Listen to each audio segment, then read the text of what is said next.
महिला सुरक्षा के सामने ही अब यहाँ महिला सशक्तिकरण का ये मुद्दा लाया गया है। सौरभ, बिल्कुल बिल्कुल, कुमार सौरभ, उनसे सवाल है मेरा। रुक जाइए की जाएगी तो इनसे बहुत सारे सवाल इसे पूछे जाएंगे।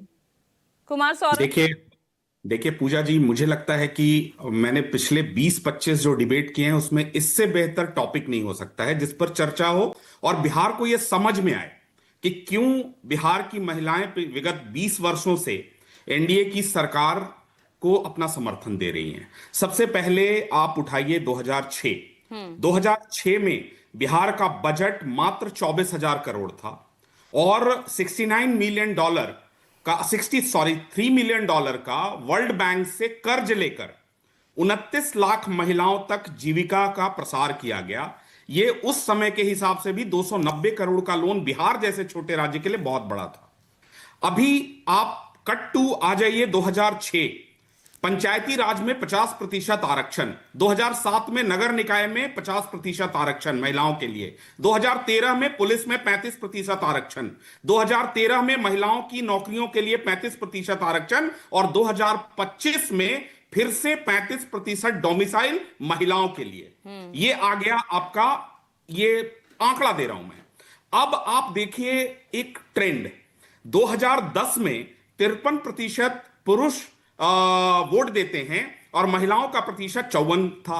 2015 में 51.1, महिलाओं का 60.4, अप्रत्याशित नंबर है ये। 2020 में 54.6, महिलाओं का 59.7, अप्रत्याशित है ये। अब आप देखिए दूसरा नंबर, बहुत इंटरेस्टिंग है। पूरे बिहार में 6 लाख महिला शिक्षक हैं। कैसे हुआ ये? 2004 में साक्षरता की दर 34% थी, 2025 में 75% है। अभी आप अपराध के आंकड़े की बात हो रही थी, आइए अपराध पे बात करते हैं। SVRI एक संस्था है जो महिला अपराध पर आंकड़े जारी करती है।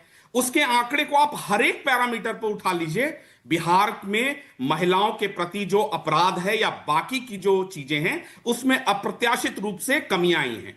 एक और बहुत महत्वपूर्ण बात है पूजा जी, क्यों इनको समझ में नहीं आ रहा है कि कैसे बिहार में अप्रत्याशित समर्थन मिल रहा है। हमारे नेता आदरणीय चिराग पासवान कहते हैं कि दुनिया में जिनका जैसा समीकरण हो, मेरा समीकरण माई एम फॉर महिला, वाई फॉर यूथ है। और देखिए क्यों, 1,04,00,000 महिलाएं, 29 लाख इन 2007 टू 1,04,00,000 महिलाएं अभी जीविका और आजीविका से जुड़ी हुई हैं। और अब मैं सबसे महत्वपूर्ण सवाल का जवाब देने वाला हूं, जो पूछा कि 10,000 रुपए में क्या हो जाता है। क्योंकि जिनको ना फाइनेंस की समझ है, ना आंकड़े की समझ है, ना बाजार की समझ है, वो ऐसी ही बात करेंगे। पूछे क्यों?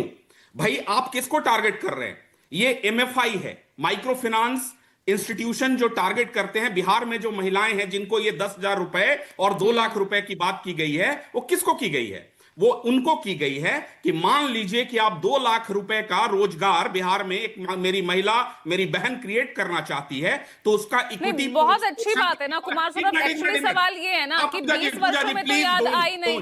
नहीं कुमार सौरभ, सवाल ये है कि 20 वर्षों में याद आई नहीं, अब चुनाव से पहले ही ये क्यों लागू की जा रही है? देखिए सबसे महत्वपूर्ण जो टॉपिक था उसको आप बीच में इंटरप्ट कर रही है ताकि कोई समझ ना पाए। आंकड़े जो है ना वो सबके पास होंगे जो आप बता रहे हैं। नहीं, मैं आपको भागने नहीं दूंगा पूजा जी, एक मिनट। 2 लाख रुपए का जो रोजगार कोई महिला, मेरी बहन करना चाहती है, उसका इक्विटी पोर्शन कितना होता है?